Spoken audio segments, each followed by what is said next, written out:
Hello, everyone. How is everybody doing this week? It's nice to see you all again. Good morning, George. Good evening, Sue, in New Zealand, I believe. Chris, Rowe. It is winter in New Zealand. It's quite cold. Hi, Sleepy Shauna. Meow back to you as well. So, welcome along. To another fantastic lesson. If there is anybody new, just introduce yourself down in the bottom corner of the screen in the chat. This is a very warm and encouraging group, so you're all very welcome. If you have any technical difficulties tonight, there's a few things you can do. You can just give it a few moments, see if it irons itself out. You can refresh your browser tab. And failing that, you can go close down your browser tab, go back to the original email invite and reopen it. Now that pretty much solves 99.9% of all issues. If for some incredible reason there is still some kind of technical difficulty, you'll see over on the left-hand side of your screen, the right-hand side of your screen, sorry, that there is a LearnBridge Online logo, and it says click here for support. So just go ahead and click there if you have any technical difficulties, and it will come straight through to me, and I'll be in the background and can help you. So if we just make sure we put any technical difficulty questions in there rather than in the chat window, that would be great to keep it not distracted. Please go ahead and ask any questions throughout the lesson. Bridget will, I'm sure, answer if not all of them, all of the ones that she sees. There's no such thing as a silly question. They're all great questions, and people who can't make the live stream will be watching the recording, and so you asking questions in their place is incredibly helpful. So all of your participation is what makes LBO such a wonderful community. So let us invite our, well, actually, I'll start the recording first, shall I? It's always good to remember.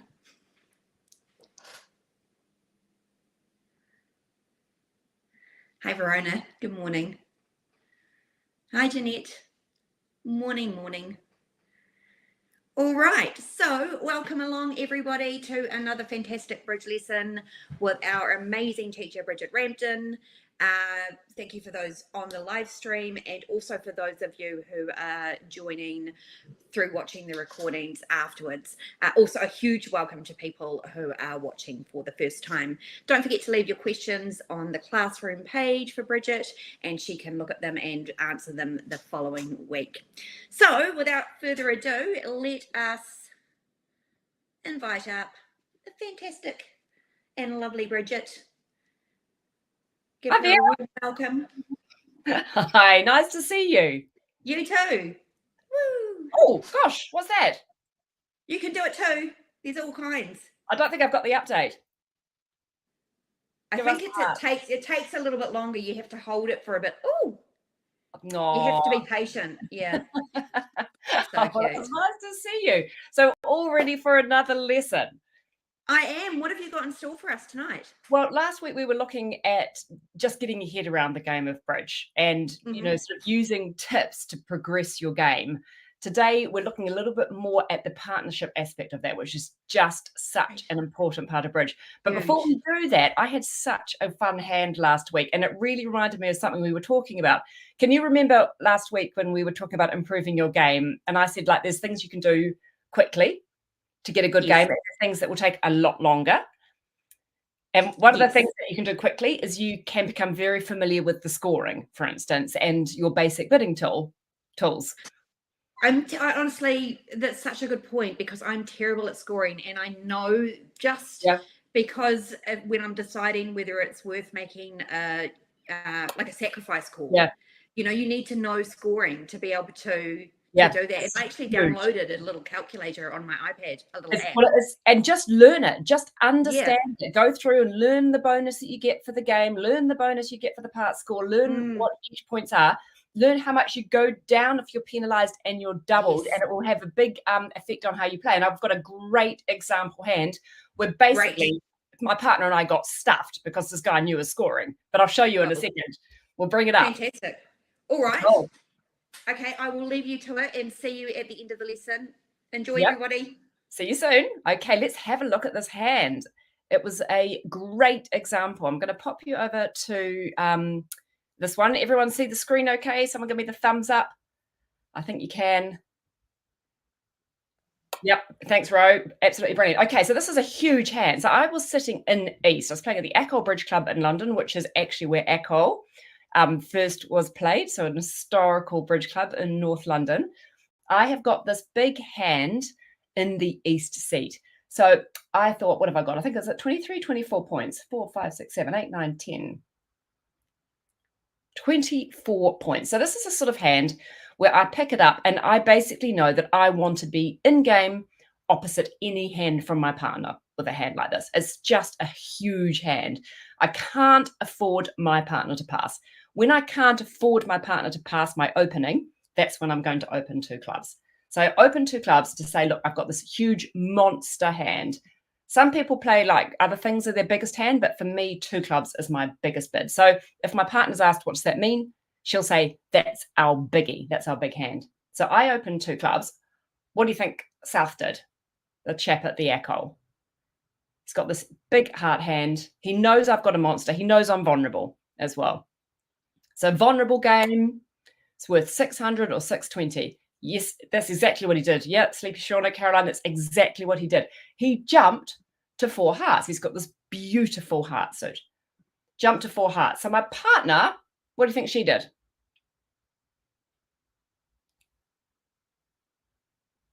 She knows I've got 23 plus points. He's got this beautiful spade suit. Yes, she thinks 4 spades is making here. I'm going to bid 4 spades. So she bids 4 spades. Then the north hand raised to 5 hearts. So I'm now thinking, my partner has clearly got 6 or 7 spades to make this sort of bid. She's got a big hand.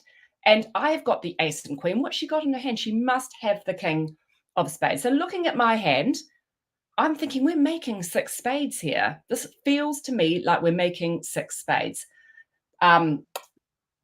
I basically can just see the 1 heart loser. So I bid 6 spades. There's no double from South. So say South thought maybe I wasn't making 6 spades. So say South had the like a void and diamonds. A double here by them might be suggesting to North to maybe make slightly unusual lead, to do something a bit different, like maybe might try a different suit rather than the one that we've agreed. Often it will suggest a void in a sort of second suit. So rather, it basically would be saying, don't lead your hearts here, lead something different, and hope they can work out it's a diamond. So they haven't doubled though; they just passed. My partner passes. North sits there, thinks a bit, and North works out. Okay, so see if anybody knows how many points do I get if I make 6 spades vulnerable. Who knows this? I quite like this particular number. 6 spades, vulnerable making, 1430. It's the first response to the Roman key card Blackwood, 1430. That is a lot of money, right? Okay, so the next question is, how much can North go down doubled, not vulnerable, for them to still be worthwhile for them to do this? That's the only one Chris's knows. I don't believe you, Chris. You know everything as far as I can see. Very solid player. So what is North thinking in terms of sacrificing? How much can North go down? North is thinking, my partner's got to stand up. You know, it's probably got a really good heart suit. So maybe we're making 6 or 7 or 8 hearts. How much can they go down? Yeah, a lot. But basically, if you've got your little card here, or if you learn it, you actually realize they can go down doubled 5, which is a long way to go down. They can go down double 5 tricks before it makes it a bad decision to bid 7. If they go down 6, I think it swings it over, but they can go down. Where's the magic card? So I don't think in New Zealand people use bidding boxes so much actually, but on the back of your bidding box, if you've got like a bidding box with a double card in it, all those scores are written at the back, at the other side of the double card, if you can see that there. You can see it. But I mean, it's a very, very good idea to remember, if you're not vulnerable, what 1 down, 2 down, 3 down is. That's the one that happens a lot. Doubled -1, doubled -2, doubled -3. Learn those if you're vulnerable. And then if you're not vulnerable, because then you can work out how much to sacrifice. A scoring list, Caroline, you can, thank you, Shauna. Yeah, you can find it at the table. Can you look at the table? I actually think you can't, actually. I'm not sure if you can look at the scoring at the table. And the reason probably is, Chris, that it would be giving a lot of information away to your partner if you pulled out the card and started looking at the back, because they would be thinking, oh, my partner wants to sacrifice potentially. So I think you can't. I'm pretty sure you can't look at the scores at the table. You have to learn them. But he knew that he could go down 5 doubled, not vulnerable, and still end up in a better place. So he sacrificed and bid to 7 hearts. His partner hadn't doubled, so he's not expecting a void in diamonds. The reason why that is a good point about not expecting a void in diamonds is why. If partner had a void in diamonds, why would it not be a good decision to go 7 hearts? So if North were expecting that his partner might have a void in diamonds, why might it not be a good idea to sacrifice in 7 hearts? Any thoughts? It's not guaranteed. It's just a thought that you would be thinking about when you're sacrificing. Trumpability. Oh, I like that. Yes, they could go down. Yeah, so Sleepy Shaun and Chris are both saying the same thing here. If their partner had a void in diamonds, it could be they're not making 6 spades, because you might get a diamond rough and also a top heart. And it doesn't feel like these guys have got a heart loser, otherwise they would be bidding 7 spades. So it feels like they don't have a void in diamonds. I mean, these things can be wrong, obviously. People don't necessarily bid correctly. And playing against very good players is very different from playing against weaker players. Weaker players might have settled in 6 spades when maybe they can make 7. But it does feel like they don't have a void in diamonds, and that you do have a heart, trick. So they will be thinking would get 1 heart trick and 1 rough. So that's when you wouldn't sacrifice, because they're not making the 6 spades. That would be like a false sacrifice. You're better off letting them go down. Yeah, sorry, Trisha. It's quite a tricky question because it's sort of phrased a sort of negative way. I've sort of phrased the question round an odd way. But what they would be thinking is, we do want to sacrifice here because we do think they're making 6 spades. If we didn't think they were making 6 spades, obviously sacrificing would be a bad idea. And the reason you might not think they were making 6 spades is if you had more information which made you suggest that they maybe could get a rough in diamonds, or that they didn't have, or they had a void in hearts. But this guy jumped to 7 hearts. I mean, we're going to penalise them, obviously. I passed to wait to see what my partner wanted to do, just in case she had a void. And we're in a forcing situation now. No one's ever going to let them pass in 7 hearts. And my partner, Alison, gave them the slap. But still, even so, it's a top board because everybody in the room is in 6 spades. And they found this wonderful sacrifice in 7 hearts because this guy knew his scoring. So it was a good lesson to learn about just how important that is. That's not being a brilliant declarer or a brilliant defender. That is simply understanding your scoring. See, you know what, it can give you a great outcome. So I thought that was a fun hand to share with you. Today, though, we're going to have a little look at the partnership aspect of bridge. Let me pop on the perfect partner. Excuse the pun, I guess. So finding a perfect partner and why it's such an important thing. So clearly, bridge is a partnership game. So that's very obvious, but there's big implications to it. I find it really interesting. Like there's a chap who plays also at the ACOL, and he has been one of England's top chess players. And probably shouldn't say this online. Well, no one will know who he is. That's okay. He's been a really, really good chess player, this guy. And so chess is an individual game, but bridge can't do it. Just is not a particularly good bridge player. It's really, really interesting. And I think it's all about the partnership aspect of bridge. So you can be a really technically brilliant person. You can be super, super clever. But if you can't act as a partnership and can't play as a partnership, you'll never be a good bridge player. It's a huge part of the game. and also an extremely rewarding part of the game. So two amazing world-class players who haven't played together. If you pop two brilliant players together who they haven't talked through their system, but they're both brilliant players, if you've got a really established partnership who know what they're doing, who know what they're bidding together, who understand each other, they will have a proper chance against two really, really brilliant players. That's one of the beauties of bridge. So working on a partnership is huge, and having a good partner is huge. It's an enormous part of the game. Can you remember last week we talked about Federer and how he has won something like 80% of his games, but actually each of the points, if you look at each point, he's only won 54% of the points. I loved that statistic, and I really like it because it feels so much, in some ways, like bridge to me. Bridge, people often say, is a game of the fewest mistakes. So rather than thinking of being brilliant because you're doing brilliant things, try and think of it as just making as few mistakes as you can. And if you get a really good partnership, you're more likely to make fewer mistakes than a partnership that's new, or a partnership that doesn't gel properly, or a partnership that don't get on. So trying to cut down on your mistakes as a partnership is normal and is going to really, really help you do well in your bridge. And Shana said it's as scarce as hen's teeth, an ideal partner. Yeah, it's really hard. It is probably one of the hardest things. And I know people who have never really found a particularly good bridge partner. They can have a great time with the game, but they would have really enjoyed to have a good bridge partner to learn with. So if you can find somebody, it's just invaluable. It's just a lovely, lovely thing. But finding the right partner for you.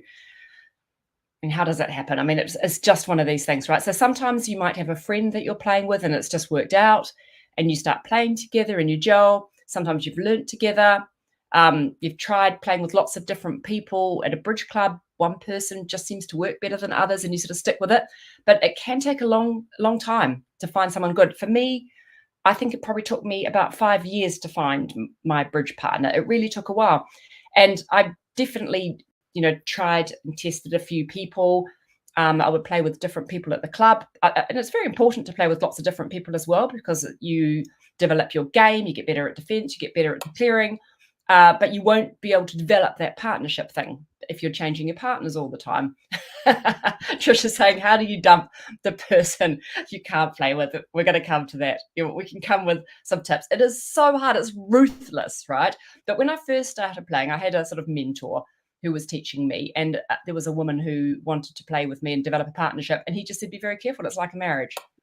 Just be careful. It's very difficult. You want to be careful about entering into a bridge partnership, because it can be hard to get out of it. And if you're in a bridge partnership with the wrong person and you want different things from it, it's not a great situation to be in. Work out, I would say, first what you want from bridge. So this is before we get to Trisha's point about how you dump. So beautifully said, how you dump for your partner. This is how to find the partner in the first place. So before you get to that dumping position, what we are looking for in your partner, I think the biggest thing to do at the beginning is actually really think hard about what you want from the game. I would say that probably 18% of the people I teach, so many of the people I teach, really are just interested in having a nice social game, learning the game, wanting to have fun with lots of people locally, or in fact all over the world. It's a wonderful, wonderful game. It's a wonderful way of social interaction. Most people don't take bridge as seriously as me. And at first I thought that everyone would. I thought it was very, very normal to want to read bridge books and obsess about bridge all the time, but it's not. And it's much more normal to just want to play bridge as a social, normal game and have a lovely time and get to a point with your bridge where you feel competent and secure and happy in your game. That's what most people want. And that is normal, I think. That I've come to terms with that. That is normal. That's what most people want from bridge. So you have to ask yourself, do you want the nice social game? Do you just want to be competent, have somebody to be competent with, learn together, have a great time? Or do you really want to go in there and do really well and improve? Because if you are finding that you want to read bridge books and practice 3 times a week and ask questions and challenge yourself and constantly question and push yourself forward, if that's what you want and your partner doesn't want it, your partner's not going to do it, and you're going to find it really annoying and frustrating. It's going to be very, very difficult for you. And likewise, if you've got a partner like that and you're just thinking, for goodness sake, I'm just having a nice time, just get off my case. It really, really doesn't matter that I didn't need the singleton. If you're finding that you're one of those people, you're not normal, Shauna. Oh, shame. Sorry to hear that. Yeah. But if you find that one of those people and you've got this really over-competitive partner who's desperate to learn, you're going to find them really, really irritating. So thinking through at the beginning what you both want from the game is really important. Trying to work out what you both want and trying to get somebody who's got has got similar goals to you and wants to be on a similar pathway to you. And the other one is, you'll get some people who are really desperate to be good at bridge. They really love it, but they just don't have time. They're working.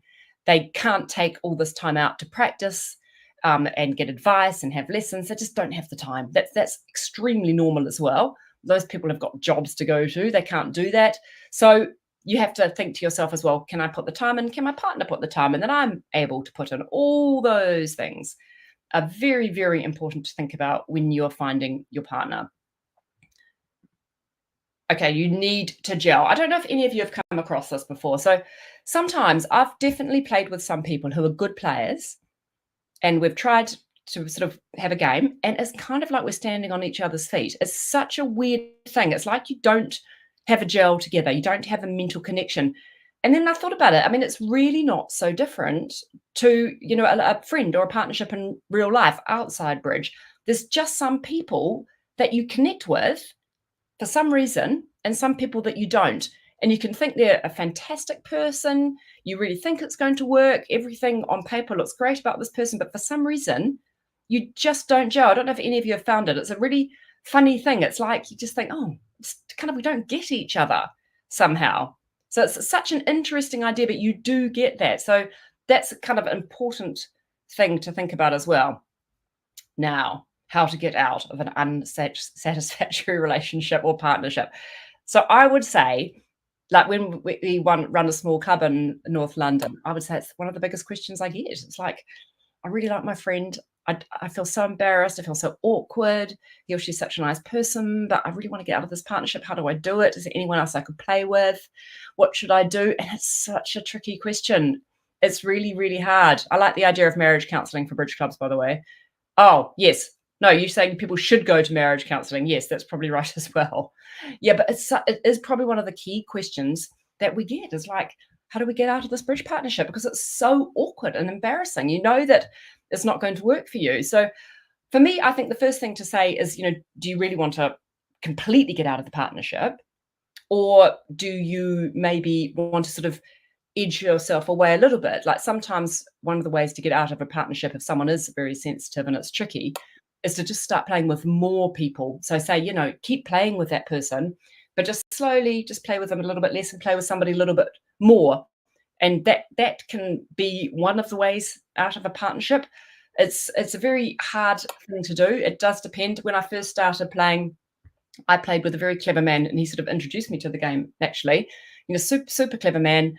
But he really, really wasn't very good at bridge, this guy. And I was so keen to learn. He was such a nice guy. He was my neighbour. And I just had to say, Paul, sorry, I'm not playing with you anymore. And he kind of understood because I was so weird and obsessed with bridge. He didn't seem to mind. He was quite a robust person and he just laughed. So for him, it was fine. But I've had to wiggle out of a couple of partnerships, in those years before I found someone who was compatible. And there has been times when it's been harder because people will find it sort of insulting. They think that you're implying that you're too good for them, that you're better than them. It's really hard. But the tip I would probably give is if you think the person will understand and you can say, look, I just want something different from the game from you. I really want to learn this. I want to read this. I want to have this. Maybe if you're up for it, that would be great. But I sense that you haven't got the time or you're not as interested as me. That can be one way. The other way, I think, is the one we suggested before, which is just to broaden your bridge circle. So start playing with more people and encourage them to play with more people too. I think that can be a sort of a really, really good idea. You might find then that you can have a more competitive partner in some aspects of your bridge in a more social game with your other partner. You might actually think, oh, I love playing with her once a week. I just don't want to play with her more. And if I'm going to play a bit more competitively, I want to be playing with this other person. So that can be one way to do it. I mean, I don't know if anyone's got any advice about this or anything they can suggest about getting out of an awkward partnership. I think in the past I've probably been sort of fairly ruthless about this in the end, because I just really enjoy the game, and I know what I want from the game, I suppose. And so I know that I need to have that from my partner for me to get what I want from the game. And that if I was sitting with a partner who wasn't particularly interested and didn't really want to sort of learn things, then I would feel really frustrated and I wouldn't be getting out of the game what I wanted out of the game. And that definitely happened to me with one of my bridge partners. She wasn't as interested in sort of learning the bidding as me, and she wasn't interested in sort of as reading and having lessons and all that sort of stuff. And I found it really frustrating. So that's when you have to think, oh, look, I just don't think it's just not working. Yeah, but it's horrible. It's a very difficult and awkward situation. So my best advice actually is try to think before you get into this partnership about somebody. But clearly it's like anything, you don't really know. And sometimes you don't know how obsessed you're going to become with the game when you start. You think, oh, this is fun. And suddenly you find yourself a little bit obsessed with the game. Don't stay in a poisonous partnership. So this is probably like when people say, who said they awkward seeing people bicker at the club? Yeah, it really is. Yeah, and some people are bizarre. Some people are so rude. I mean, most people, I think, it is better, I think, than it used to be. But there are some people who are terrible. Like, they're so rude to their partners. You think, why is that person putting up with it? It's so rude. I mean, some clubs are possibly a little bit more weird and competitive than other clubs. That's true. And you do just get some people who are just a bit vile at the bridge table. If you're playing with somebody who's like that, I guess remember last week we basically just said, it's whether you can take it. So if something affects you and you find that someone's behavior at the table really upsets you, then you don't have to put up with it, and you shouldn't put up with it, because if it's making you have a negative experience, you really shouldn't put up with that situation. You have to sort of move away from it. There's one very lovely man who plays at the Atoll with a woman, I think, who's probably lovely in real life, but she's certainly not at the bridge table. But he doesn't seem to mind. He doesn't seem to mind. And she will say, terrible things, to him at the table. And I'll be thinking, crikey. But he doesn't mind. He's just very chilled out. He just sort of laughs away. And I think, oh, well, okay. Seems to work for both of them. It doesn't really matter. But I know if it were me, I wouldn't want to stick in that relationship. I'd think, no, I don't care how good you are.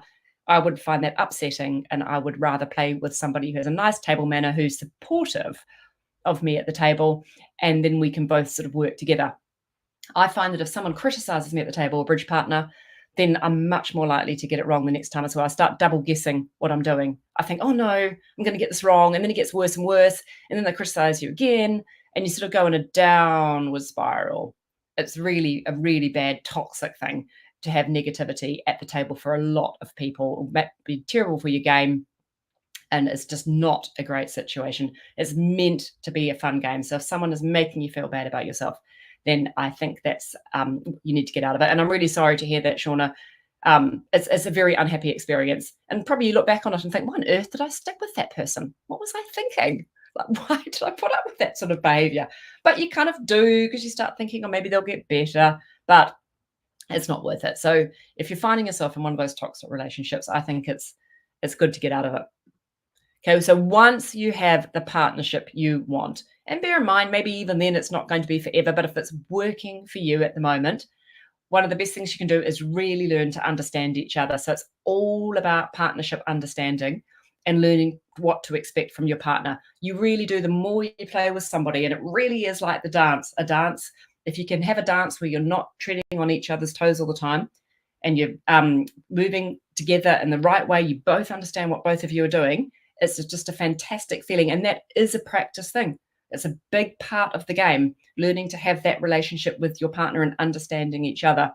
I think it's key to think of yourself as a team rather than two individuals. That's quite a hard thing to do. But when we're talking before about that chess player who isn't a good bridge player, despite having a sort of very, very analytical mind, it is a key part of the game. It's an absolute huge part of the game. And it's probably why, I mean, I don't know if people have heard that robots, have been able to be better than chess players for a long, long, long, long time. It's been ages since robots beat humans in chess, but it's only very recently that robots are starting to beat the top humans in bridge. And it's because of that partnership thing, I think. It's such an undefined human aspect of the game, which I think makes the game fantastic and also very exciting as well. But practice, practice, practice with your partnership. And there's lots and lots of ways to practice. That would be my top tip. Just become so familiar with each other's play and what you're expecting from each other. The other thing is, I don't know how many of you have ever written up your bidding system.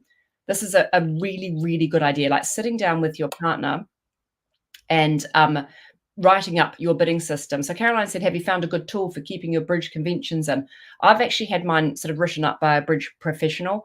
So I'll quickly show you it, actually. Let's just swing to here. So, I mean, this looks like really full on. Most people won't have one quite like this. So this is my system where I'm playing 2 over 1 5-card majors, if some of the bids look weird for you. So we had like a 40-page bidding system, and it was kind of all over the place. We'd made notes and just added things, taken things away. And we got a bridge professional in the UK to write it all up for us. And now we kind of have this little Bible. Here it is here. So my bridge bidding system, I've got it all in a folder. You can probably see, all falling apart. But I've got every single bid and all the responses that we play with each other in this bridge folder. And it's brilliant, because you say, what does this bid mean? And you flip through to page whatever and can find the bids.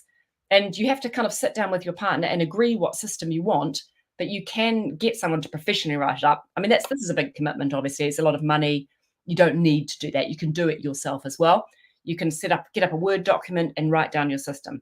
Most people will have a sort of simple bridge system, like the just basic system of what they play.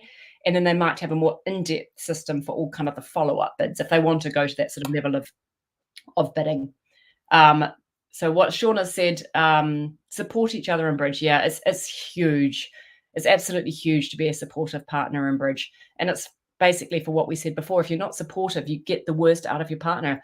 And if you're supportive, you get the best out of your partner. Just say, look, don't worry, partner, everyone makes mistakes. So sometimes I'll think bridge, like we said, is a game of the fewest mistakes. I'll just think that was one of my mistakes. Or that was one of my partner's mistakes. So what? We're going to make mistakes today.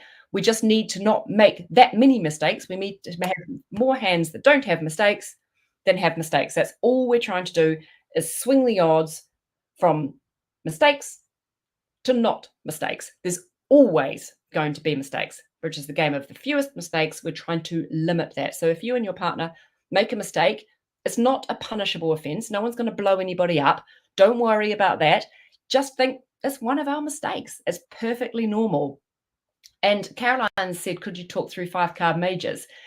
Yes, absolutely. I would love to do a session on 5-card majors and what people are doing with 5-card majors as well. And at some stage, I'm really hoping to do some lessons on moving into 5-card majors, if that's what people want. It's kind of interesting. I think Echo is wonderful. I love Echo. I think it's a great system, but the world is definitely moving to 5-card majors. And I think if you're playing sort of competitive bridges, an advantage, I think, as well, into playing 5-card majors rather than Echo. Let me pop you back a wee bit. So best, where were we up to? Understanding each other. Yeah, don't scream at your partner. We've all worked out that that's not a great idea. I mean, obviously it happened every now and then. But if you can have that philosophy, I'm not going to scream at my partner. My partner's not screaming at me. I think it's a great idea. There's one guy I know who's very serious bridge player, and he sort of plays bridge worldwide. He travels around the world playing bridge with bridge professionals. And he basically, so he pays bridge pros to play with him, which is quite a common thing in the bridge world. And he said, as soon as anybody is rude to him at the table, that's it. He's just never playing with him again. Just crosses him off, just not doing it.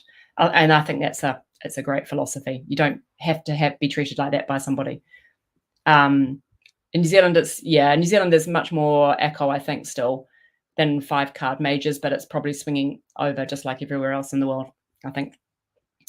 Okay, best ways to practice. So I think real life is fantastic. There's absolutely something about touching the cards that makes it feel important and you concentrate.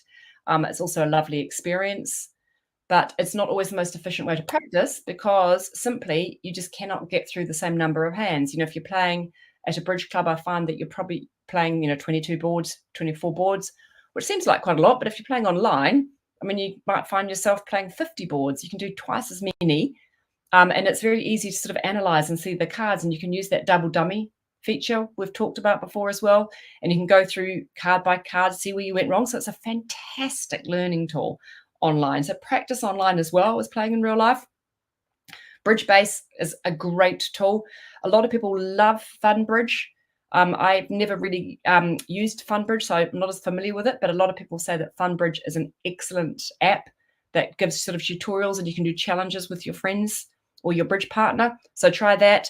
There's something called Cubids I forgot to put on here. So it's CUEBIDS. There's a website called Cubids that you and your partner can register for, and that's all about bidding.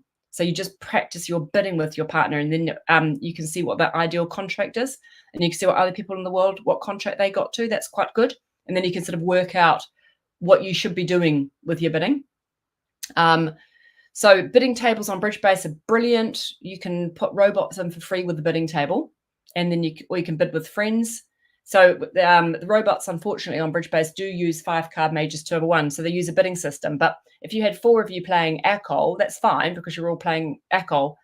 Or you can have you two playing ACOL if you want, and have the robots doing 2/1, and just be aware that they're playing a different system. If you hover your mouse over the bid, then you can see what the bids mean as well.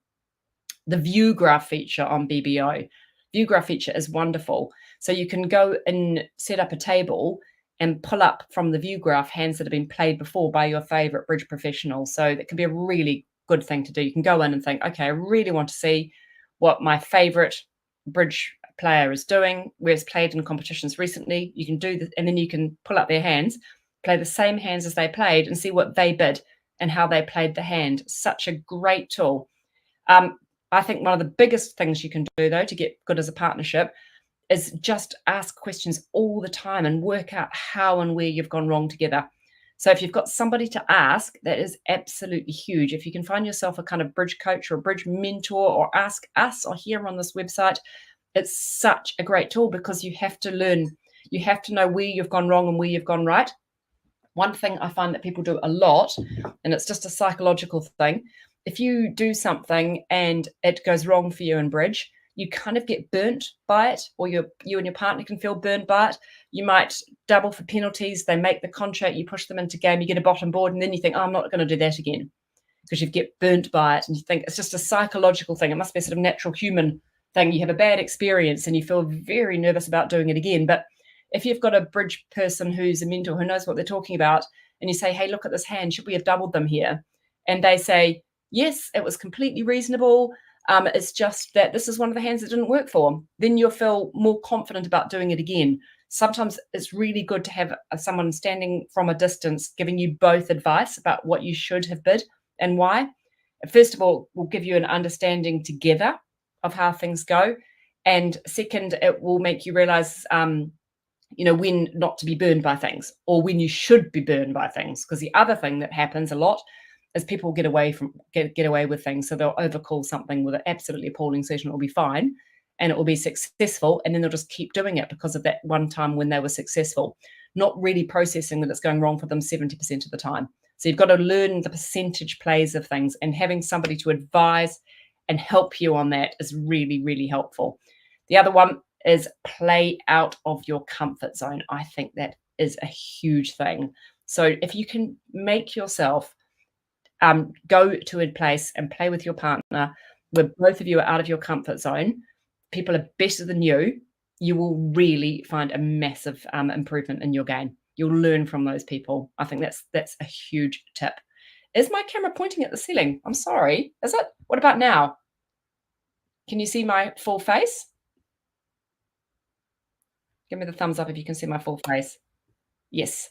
I don't know if you want to see my full face, but I think it's probably better if we do. But so has anyone got any questions about that partnership thing? I mean, Caroline said, what does 2/1 please? 2/1 is just a bidding system, and it is a development on standard American. The 2/1 aspect means if somebody opens the bidding at the 1 level, like someone bids 1 spade, and their partner replies 2 diamonds, say, so 1 spade, partner replies 2 diamonds, that is a game forcing bid if you play 2 over 1. So they play that any 2 bids over a 1 level bid are forcing to game. Whereas if you're playing Acco or Standard American, if you bid 1 a spade and your partner replied 2 diamonds, even though that's forcing for 1 round, it's not forcing to game.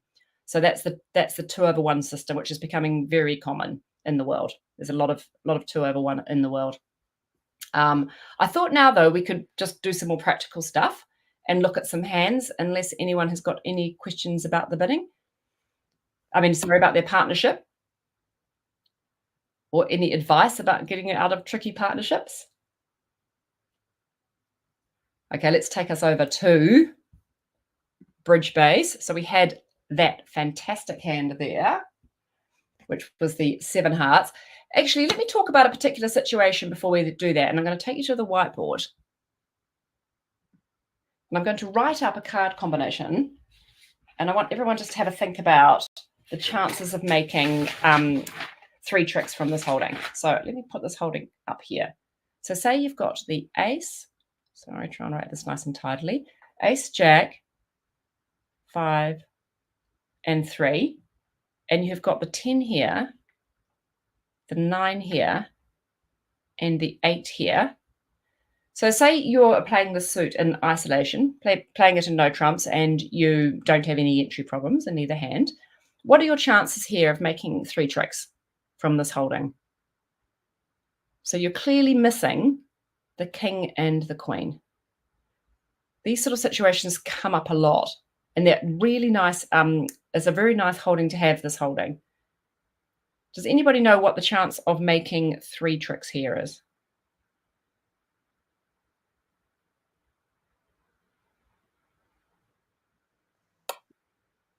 So finesse position, yeah, it's definitely a finesse position. You want to keep the finesse position. So we're missing the king and the queen. I'm going to put that up here. So if you were declaring this hand, how many tricks would you be expecting to make from this holding normally? Anyone got an idea? Yeah, 3. You're hoping to make 3 tricks. And how often are you going to make 3 tricks is the next question. So you're hoping to make 3 tricks. How often do you think you'll make 3 tricks? What percentage?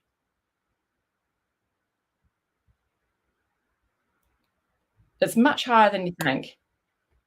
Sue's thinking 50. Caroline's thinking 50. Sleepy Shauna is not that sleepy today. Sleepy Shauna has got it very close. She said 75%. I think it's even a little bit higher. I think it's 76% when I was looking at the statistics. It's really likely that you're going to make 3 tricks from this holding. So when you think about it, if you put all the different ways the cards could be, so say, let's put all the different options here like this of how the cards could be. I'm not going to bother with like putting like different splits, but I'm just putting where the king and queen can be. So the king can be on the left, the queen can be on the left, the king, queen can both be on the left, like 2 on the left, and then none of them can be on the left. And then same thing over this side, obviously. So you can have queen there, king there, yeah, these 3 here and here. So if the king and the queen here are both on your right, then you're not making 3 tricks from this suit, because if you finesse, they'll win the king, finesse again, they'll win the queen. So you can actually see that the chances of only making 2 tricks is what? And there's little changes in odds here because of singletons and doubletons and all that sort of stuff. But this is why Sean is right? So when you put out these hands like this, you can see that this is the only one here where you don't make 3 out of the 4 tricks. And this one here is the one where you can make all 4 tricks. Oh, hang on a minute. 10. No, they're going to cover with the, yeah, so then you don't either. But this one here is the only one where you don't make 3 out of the 4 tricks. So that's an absolutely a key fundamental thing to remember, that when you've got this sort of situation, what you should be looking to do is finesse this holding twice. And if you finesse this holding twice, so this situation, you might play the 10, let it run round, and then maybe they win the queen. When you get back in, you play the 9, and then you let it run round and it wins, and then you play the 8 and you finesse, and then you play the ace. It's a really good position to look out for. Sometimes you'll have a choice in your hand between being able to take a double finesse like this or taking sort of another finesse in another hand. And if you see this one, think, hey, that's an interesting position, because in this position, this is going to work for me a lot of the time. The double finesse is normally going to give me 3 tricks in this holding. So it's a really fantastic thing to just actually recognize and see this particular holding. What I'm going to do is take us across. Let's pop it into a bridge base hand. I'll bring it up and switch us across to bridge base. Yeah, if they've got the king and the queen, they have to play one. Yeah, and then you'd kill it with your ace, says Chris. Yeah, and then they would get the other one. So this this holding. Okay, so let's say we're playing the weak no trump. Here we go. That's a weak no trump opening. So not quite good enough to do anything with this west hand. 4, 5, 6, 7, 8. What are you going to do with the north hand? Over a weak no trump. You can't see it. Sorry. Thank you very much for telling me. Okay, so south hand, we opened a weak no trump, 12, 14. So west doesn't do anything because I haven't got a good enough hand to overcall. And then north is going to do what?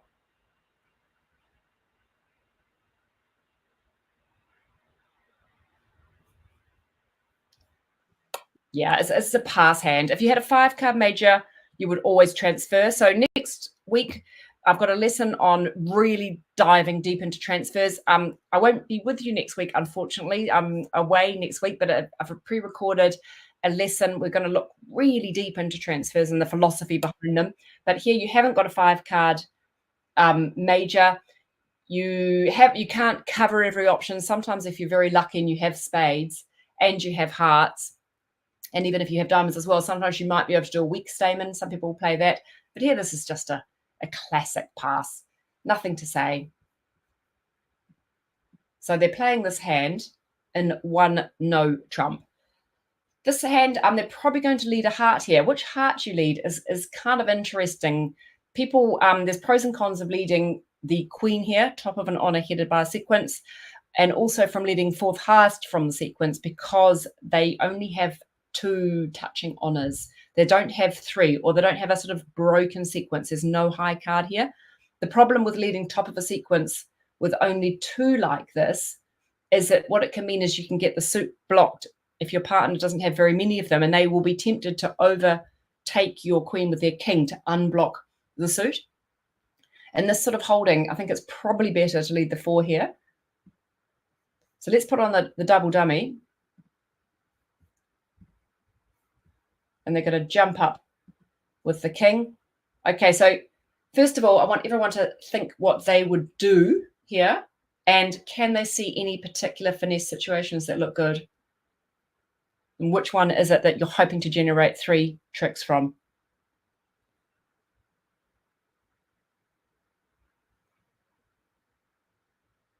You've definitely got 1 heart trick.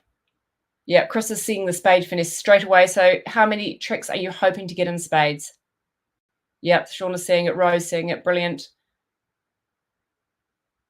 So the odds with spades are that you're going to get 3 tricks by, we talked about this, it's meant to be around 76%. So that spade suit, you would be thinking, hopefully I'm getting 3 tricks from that spade suit. So that's 1, 2, 3. You've got the ace of hearts, 4. And then you've got the ace of clubs, 5, and then 2 diamonds, 6, 7. So going for the spades is a more powerful thing than going for the clubs here. It's possible that if you went for the clubs, it's wrong, and you may get in a lot more trouble. Whereas going for the spades is going to be your option for making your contract. So should you take this first trick, by the way? Should you take the king with the ace? What do you think? Yeah, normally it's right to duck, especially if you're playing in 3 no trumps. Often people do something called the rule of 7, which is, has anyone heard of the rule of 7? And have we talked about the rule of 7 before? It's quite a good way of working out how much you should duck for. Yeah, Shauna, so that Trisha hasn't heard from it. Basically, what you're trying to do is break the communications between the opponent's hands, between the west hand and the east hand. So if you were imagining a sort of a bad split, and you're thinking one person's got 5 and the other person's got 2, which you can see is what's happening here. There's 5 hearts with the west hand and 2 with the other hand. What you're trying to do is win your ace at the point where the person with the fewest cards in the suit that's being led runs out. So if you win your ace now, you can see that East still has a little heart. So if you now won the ace and finesse the spades, East still has a heart to play back to their partner. Whereas if you duck this card and then win the next one, what's going to happen is East runs out of hearts. So East won't have any hearts to play back to their partner. So the rule of 7 mainly applies for 3 no trumps, but you can think about it in playing a 1 no trump too. Basically, the rule of 7 is a rule of thumb way of working out what we just talked about. So how many rounds you should duck to make that person run out. So the idea is that you take away the number of cards you have between the 2 holdings. So here you have 6 cards between the 2 holdings. You had 3 in dummy, 3 in your hand. That's 6. You take that away from 7, which gives you 1, and that tells you, as a rule of thumb, how many you should duck for. So if you don't want to sit there with your fingers and work out how many tricks they're going to have when they run out for you to take your ace, you can use this rule of 7, which is a good one. So it's normally right to duck here. So then they're probably going to shoot back a heart. And now you can take it. So going to go straight to work now on these spades, knowing this is going to work for us most of the time. If it doesn't work for us most of the time, it doesn't matter if we don't get these 3 spade tricks. Everybody else will be playing this the same way. So it's not going to be bad for you if you don't get the 3 spade tricks, but if you do get the 3 spade tricks, it's great. And a lot of people won't play this card combination properly. So you're going to play up, play the jack, fully expecting to lose to one of the honours. It's most likely the honours are split, and you're fully expecting really for East to have one. Okay, say they switch back here. Oh, sorry. So you're going to win on this side here because you want to take that finesse again. And now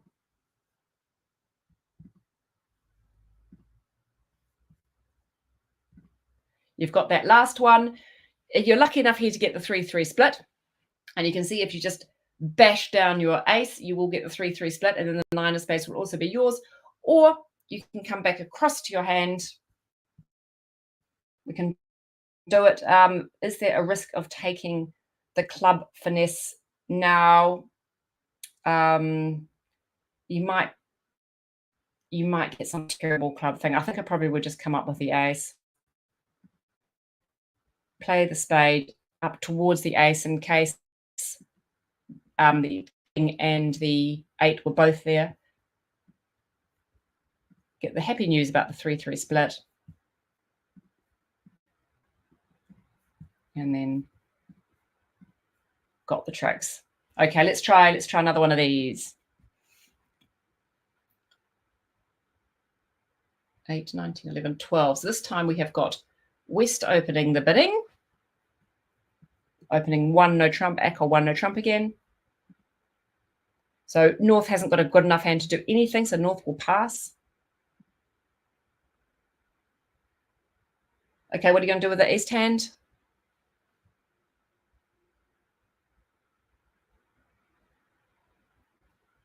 Feels like a very straightforward kind of 3 no trump bid to me, everyone agrees. Looks like, yep, we know that we've got the 25 points between the 2 hands. So 3 no trumps looks like a fantastic outcome. So you're jumping to 3 no trumps. So when you see these sorts of auctions and you're in defense, I know we've talked about this a wee bit before, what would you be hoping to lead? Like, what have the opponents not done? If it's gone 1 no trump, 3 no trumps, what have the opponents not shown any interest in? You know that they've got points. You know they could do Stamen if they wanted to. Stamen is normally invitational plus. It feels a lot like there's no 4 card majors. And what else is there?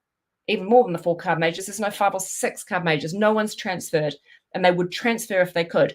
So this sort of auction is really crying out for a major lead often. Sometimes you've got such a good minor suit of your own that you'll still lead the minor, won't lead a major. But if you have got like a sort of choice between a minor and a major, and these auctions go for the major, it's an indication that you should attack the major first. Here, you're leading a spade. Okay, let's pop our double dummy on. So you can see this is one of these situations that we were talking about ducking the ace. So you're in 3 no trumps.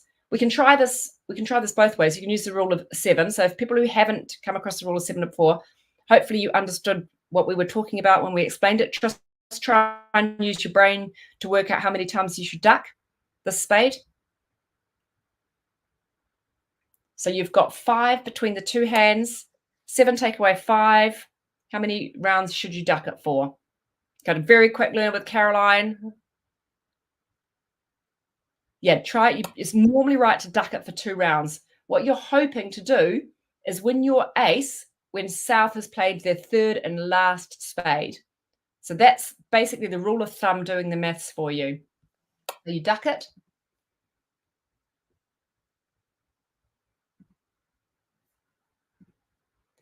You're going to play another one and win it. And you're going to duck it again. See how that is giving you the extra trick? Then they are going to attack again. And you're throwing away what? Okay, and what suit are you looking at to give you extra tricks here? This feels a little bit different to look at than the last one. But which suit should you throw away, and what suit are you looking at to generate extra tricks? You know that you've got, yeah, sorry, Linda. Yep, we're east-west. Yep.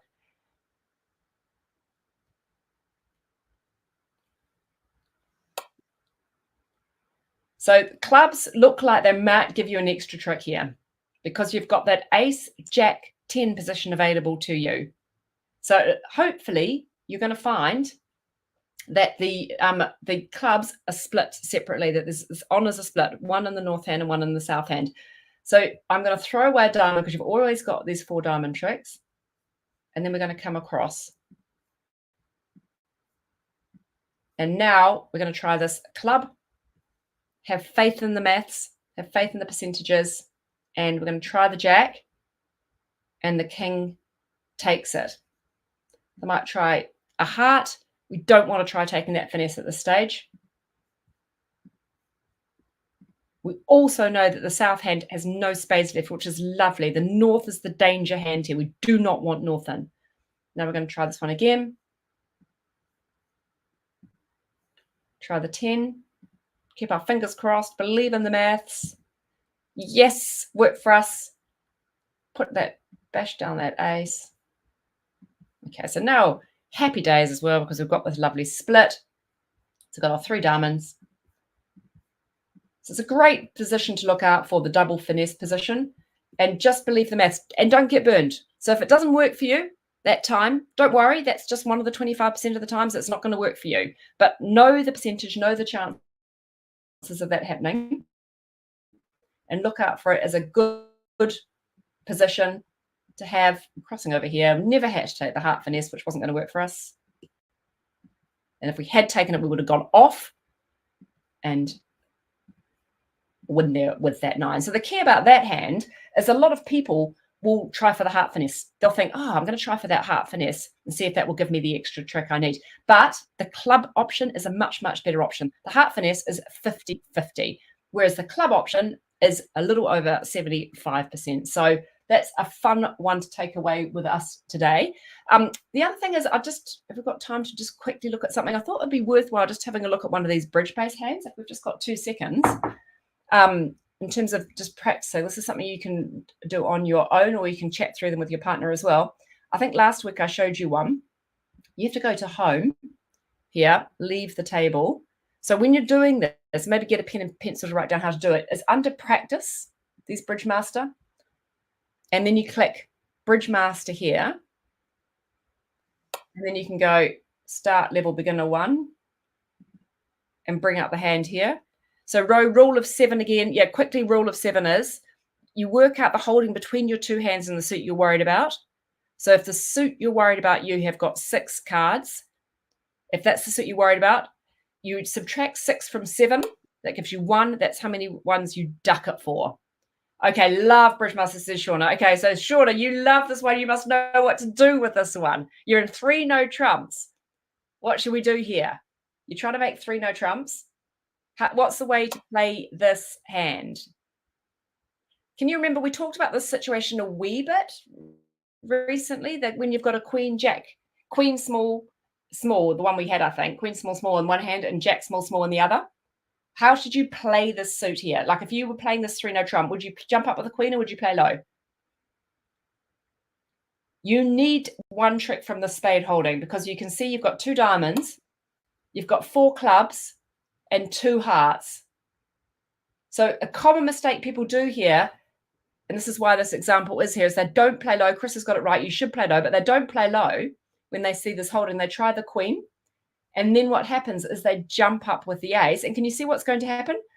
If you've played the queen, your jack and queen no longer provide you any protection. They no longer give you a stop. And what will happen is they will shoot through a spade like this. And if you jump up with this, it gets killed. And then they're going to run away with their clubs. And if you play low, they're just going to, and then attack your spades again. So what you have to do in this situation is keep that block, keep the stopper, basically. Have faith that the queen and jack are going to become a stopper for you, because if you play the 4, they know that you can win it with the jack. So they have to come up with the ace. And as soon as they come up with the ace or the king, your queen and jack is going to become a trick later once the next one has run out. So you need to keep that stop in each hand, as Shauna has said. Then if you want to see the solution, we can do some more of these because they're fun. If you want to see the solution, you click on show solution and it will give you this little tutorial and you can sort of go through it. I find that sometimes it's worth going through them about 3 times, getting the kind of almost like the muscle memory for the hand and practicing them. So it was nice to see you all today. I'm sorry I can't be with you in person next week, but I have got some really useful stuff, I think, about transfers that I would love you to look at. I want to dive deep into transfers over a series of a couple of lessons. Fantastic. That was great. I love the rule of 7. Yeah. I've never heard that before. But it's so useful. And you could see it straight away on that Bridgemaster hand, that if you applied that, it told you to duck twice. So, yeah, it's great. Yeah. Cool. All right. Well, okay, well, nice. I think we're at time. So thank you very much for another fantastic lesson, recorded lesson next week, and then back into it with transfers. So, yeah, everybody make sure you go and watch the lesson on LearnBridge Online next week. But otherwise, we will see you in 2 weeks. Yeah, it'd be lovely to see you all. And, be nice to your partners this week. If I come back next week, maybe everyone's going to be sitting there partnerless next week. Everybody's firing their partners.